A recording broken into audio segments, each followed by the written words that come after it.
Forpolá é a abreviação de Força por Alá, escrito por Mata Hari.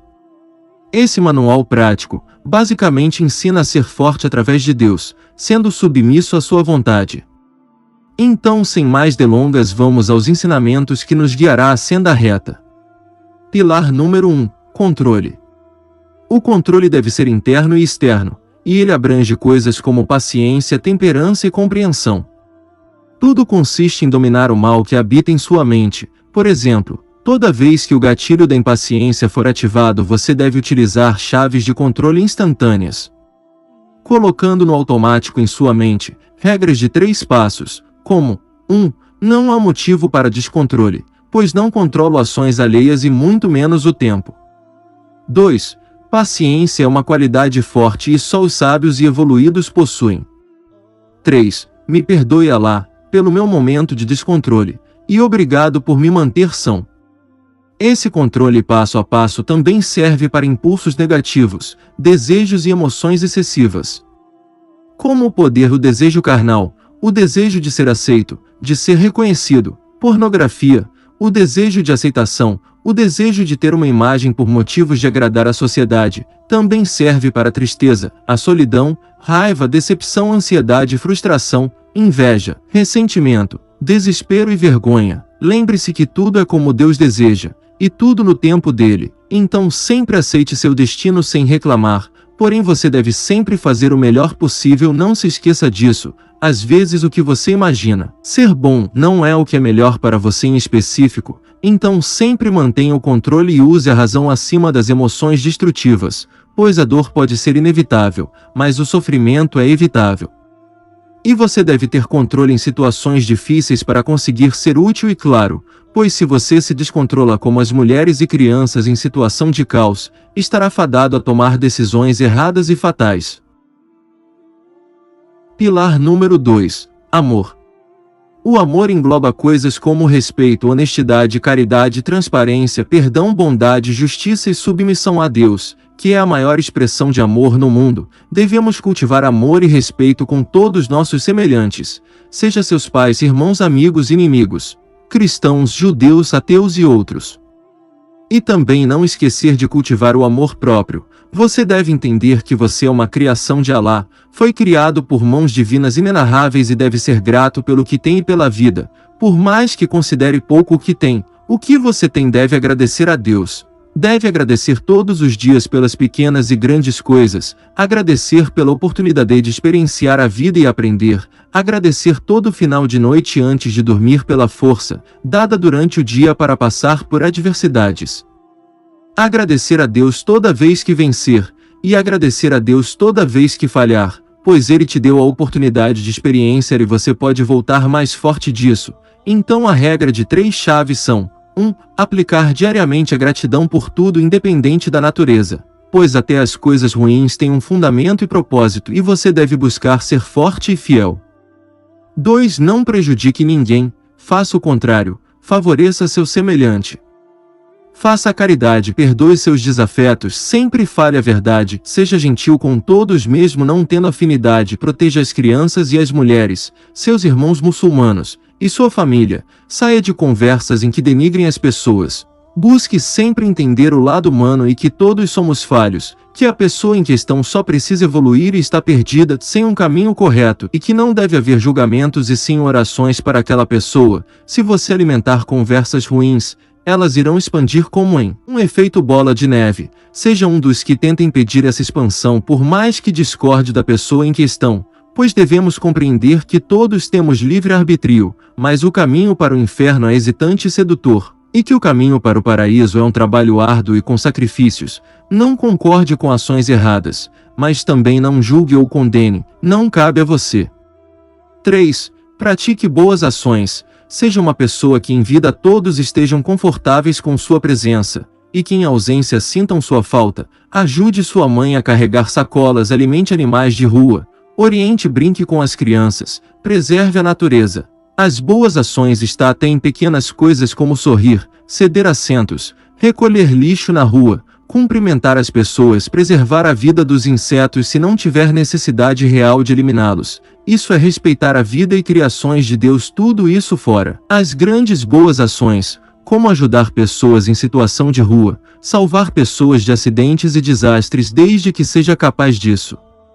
O amor tem várias formas. Você deve tratar as pessoas como gostaria de ser tratado. Outra forma de manter o equilíbrio é sempre compensar uma má ação com uma boa ação, mas não é válido fazer a má pensando em compensar ela com uma boa. Busque sempre mediar boas ações. Mediar a paz entre amigos que brigaram, entre familiares desunidos. Você tem que buscar ser um centro de confiança para todos. Assim será sempre ouvido. Pilar número 3. Justiça. Bom, Alá é o mais justo de todos, e ele deixou no Alcorão que a justiça é um princípio fundamental, e deve ser atuante em todas as áreas da sociedade. A justiça sempre deve ser equivalente. Se é algo que foge o limite, não é justiça, é vingança ou suas variantes. A justiça é um pilar da sociedade que promove a harmonia e o bem-estar, trazendo prosperidade ao ser humano. Sem ela seríamos bárbaros. Falando no sentido mais pessoal, a justiça é um ato de obediência a Deus, um dos pré-requisitos para cumprir seu propósito na terra. Se alguém rouba, a punição deve ser equivalente. Se alguém mente, a justiça deve ser equivalente. Se alguém mata, a justiça deve ser equivalente. Aí cabe a cada uma das coisas a justiça dos homens em terra, e a de Deus no dia do juízo final. E não se esqueça, você não é um justiceiro. Deixe a justiça para as leis, e quando elas forem verdadeiramente justas, Alá nos proíbe de matar e agredir, são pecados graves, e você só deve ser reativo sendo justo. Por exemplo, se uma pessoa tenta contra a sua vida, você tem o direito da legítima defesa, podendo matá-lo não por intenção, e sim para se defender. Outro ponto é em situação de guerra santa ou de caçada e proibição da nossa fé. Se você corre risco ou ameaças de morte por causa da sua fé,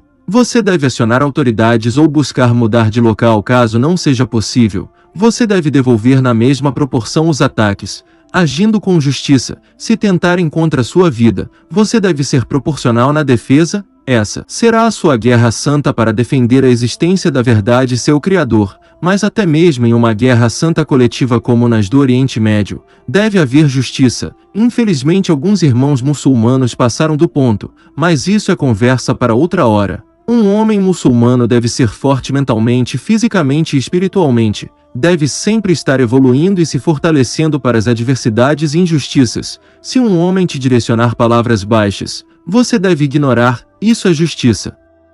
Pois você está sendo justo com um ignorante que não entende o que é ser um servo de Deus e homem forte de verdade. Você dizer algo vai ser irrelevante, pois a maioria dos homens são movidos pelos sentimentos ruins, e você não consegue argumentar contra um pincher. Ele irá continuar latindo. Um outro exemplo. Um homem fraco fisicamente e um homem forte fisicamente são influência dos a lutar, porém os dois negam o confronto. Isso demonstra que os dois são fortes, porém, aquele que é forte fisicamente, mentalmente é o mais forte entre os dois, pois mesmo ele sabendo que não teria chances de perder e que poderia vencer fácil, ele preferiu se abster. Então a verdadeira força é você ter o poder para fazer algo ruim e mesmo assim se abster de tal ato animalesco. Porém, se alguém fere sua honra em público, você pode debater de volta, porém sendo calmo e racional. Se a situação sair do controle e não puder evitar o conflito, você poderá se defender. Isso vale também para o caso de ferirem a honra ou desrespeitarem sua esposa. Outro exemplo. Se sua esposa sair do controle e te agredir, a forma justa e equivalente de resolver isso não é devolvendo a mesma agressão física, pois você é mais forte. Se ela coloca todas suas forças te batendo por 10 minutos, você estará apenas dolorido ou arranhado. Se você fazendo o mesmo por 10 minutos com todas suas forças, você acaba matando ela. Então busque ser justo na situação, por mais que seja difícil.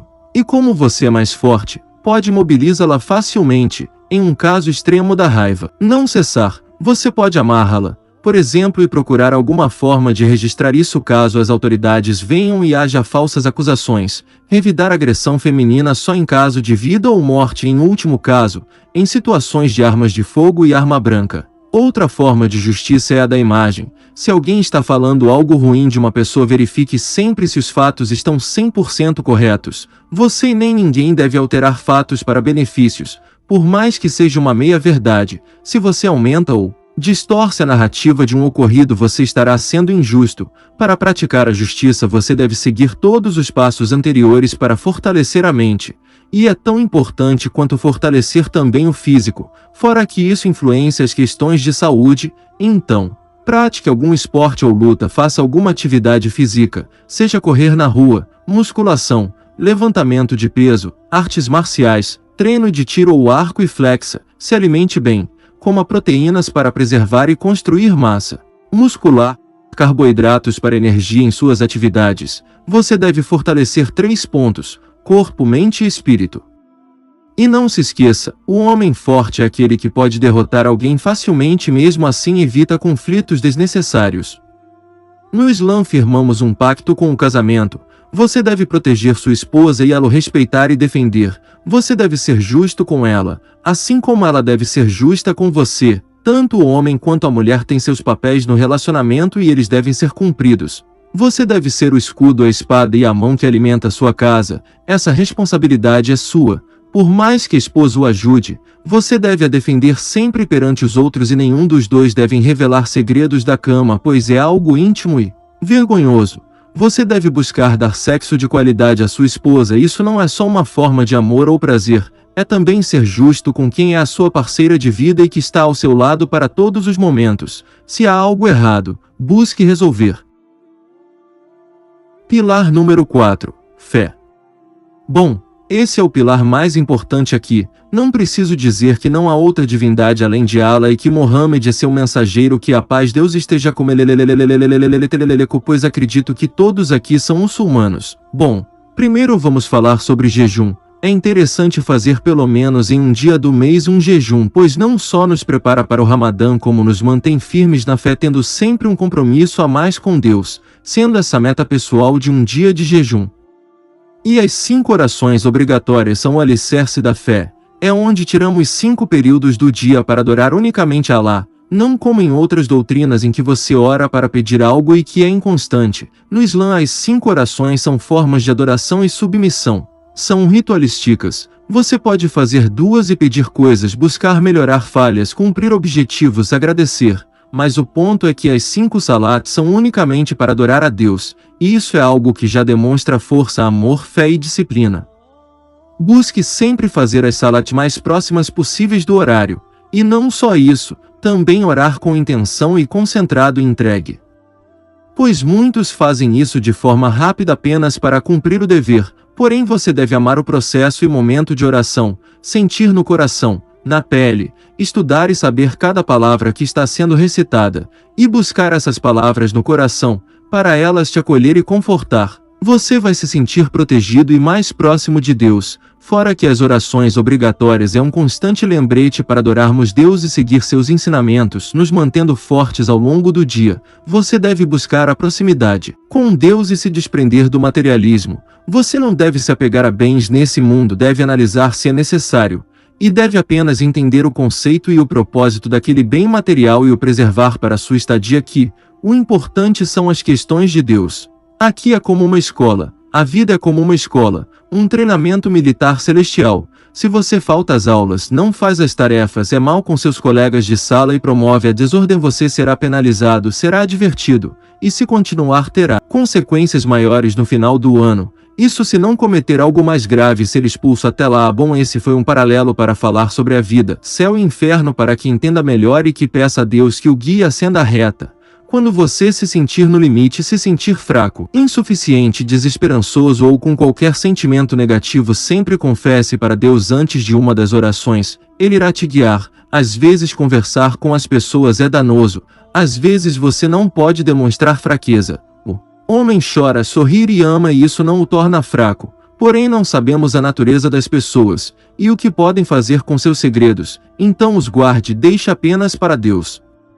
Peça perdão e refúgio, que Ele vai te curar ou dar o norte. Você não deve buscar recompensas ou agradecimentos por boas ações, deve fazer por estar fazendo a vontade de Deus, por estar fazendo bem. Se a pessoa não é agradecida, é um problema dela com Deus, ela vai estar sendo falha, mas você terá feito seu papel. Allah é o dono e diretor da escola da vida, e os profetas são os nossos professores trazendo a mensagem do maior de todos. Você deve ler o Alcorão e buscar se aprofundar na religião se possível, e deve pedir a Deus para não ser orgulhoso, ser disciplinado e não procrastinar, não consumir álcool e ilícitos, não misturar a verdade com falsidade, ser humilde, ser paciente com os pais, não espalhar boatos, sendo seus ou alheios, pois o maior defeito de alguém é procurar o defeito dos outros. Ser justo e não transferir suas responsabilidades a outros, e temer apenas Deus e temer seus pecados na terra. Se você só teme a Deus, não tem que se preocupar com o resto, não deve ter medo de nenhum homem que caminha na terra, e também não deve ter medo da morte. É difícil isso, porém a morte é só o começo, não o final. Se a morte se aproxima e você segue os ensinamentos e é submisso a Deus, você não tem com o que se preocupar, pois na verdade é uma dádiva. Você está indo ao encontro do seu Criador e sua casa, e que a hora de todos vai chegar e não há motivo para alardes ou desespero se foi um homem devoto. Aceite seu destino sem reclamar.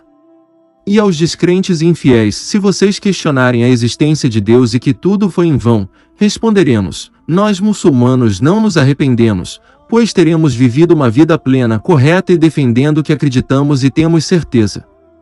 Muitos muçulmanos têm problemas para lidar com os erros alheios, principalmente quando envolve você mesmo nos erros alheios. Porém, o Islã é a religião mais científica de todas. Para facilitar, busque pensar: os seres humanos criados por Allah, de uma maneira macro, são matérias agindo conforme seus interesses. O corpo é matéria, somos organismos, e tudo o que fazemos gira em torno de nossos interesses, seja eles bons, ruins ou incertos. É uma boa forma de compreender o ser humano e saber que a natureza daquele organismo, e que ele está sem direção, agindo apenas pelo prazer, pelo hedonismo ou benefício próprio. Devemos perdoar, mesmo não aceitando a maioria das coisas. Às vezes onde você mora não há muitos muçulmanos, e você é considerado estranho, mas não alimente o sentimento ou busca por aceitação, pois isso mostra que você está no caminho certo. O profeta e seus seguidores eram considerados estranhos também, pois de onde eram a cultura era outra. Você deve permanecer firme, mesmo que não sinta emoções durante as orações. Continue, pois emoções são estados passageiros, mas sempre busque a maior conexão possível na oração, e entenda que nem sempre vai fazê-la perfeita ou sentindo conexão, e que isso não pode abalar sua fé, pois Deus não abandona ninguém. Ele está te ouvindo, tenha certeza disso. O sentimento de ser estranho deve ser considerado bom, pois mostra que você está no caminho certo e passando por provações. Não deve se incomodar com isso, pois Deus é o único que você deve temer. A opinião alheia não é relevante nesses casos, apesar do ser humano ser um organismo sociável, que necessita viver em comunidade. Quando você não segue tendências, você se sente estranho, fora da comunidade, mas é só você analisar o rumo que caminham os homens. Está totalmente fora de controle. Nesse caso, você ser estranho é o que te torna único e forte perante Deus. Os profetas e seus guerreiros e seguidores foram ignorados, rejeitados, zombados e caluniados, e você está sendo pelo mesmo motivo, por seguir a palavra. Mas você deve pensar que é melhor estar ao lado das lendas do que do lado dos tolos e ignorantes. E como você é considerado diferente, você deve agir diferente também. Suas crenças por vezes são diferentes do ambiente em que se encontra. Você não deve mudar pois você sendo quem é e louvando quem deve ser louvado vai afastar os falsos, pois se eram amigos e se afastaram por você estar trilhando um caminho melhor, não eram amigos de verdade. E isso na verdade vai atrair pessoas com a mesma energia que você. Terá amigos leais e verdadeiros, pois você será o tipo de pessoa que atrai essas pessoas, mas não precisa abandonar suas amizades. Você pode se adequar ao ambiente. Você deve ser firme nos princípios, porém inflexível nos métodos. Pode, por exemplo, ignorar as brincadeiras, beber cerveja zero álcool para socializar, porém não acredito que esse seja o caminho correto, pois não vai ser sincero. Aquele mundo antigo, você não pertence mais a ele, e algumas brincadeiras podem pôr em xeque sua fé se concordar com elas. Bom, esses são os 4 pilares do Forpolar. Que a paz, a misericórdia e a benções de Deus esteja com vocês, formopólianos.